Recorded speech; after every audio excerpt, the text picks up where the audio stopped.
So let's talk about how to mix for a service, just going through our order of worship.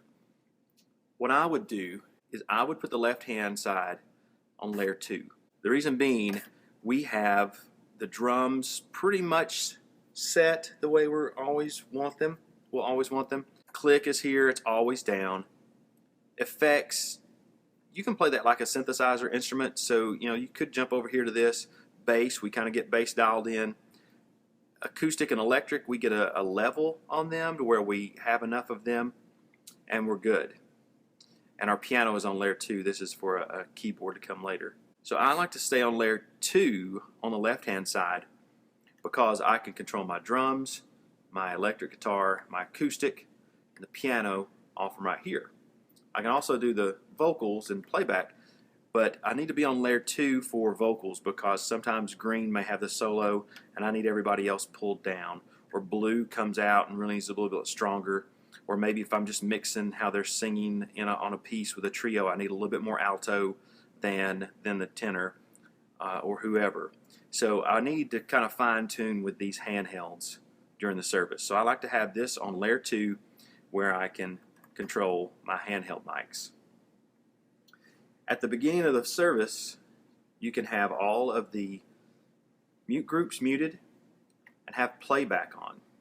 That's going to be playing our Spotify channel, and of course we're unmuted here. During sound check, I would check all your videos, anything that's going to have audio, and check it. And get this a little hotter than maybe you would play it normally, so that you've got some room here in case there was a lot of people or people talking and you need to push it over them. And that way you have some room to get a little bit louder there. When we start to go into the songs and the band's playing, unmute those.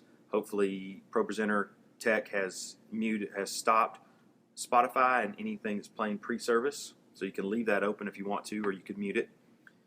If someone comes up to speak or welcome or offertory prayer or closing prayer, mute the band out and mute the vocal effects out, and leave the handheld mics open. Be aware if we have a bumper or a video before the pastor's message, you want to come back here. But when the pastor comes up to preach, mute the 4 groups. Make sure the pastor's mic is unmuted here, and then you can unmute from this grouping right here. And then you're controlling him. You've got some control here, here, and obviously you've got your house. When we come back to invitation time, just watch if the full band comes up or if it's just a vocalist, but you'll need to just unmute all 3 of those groups.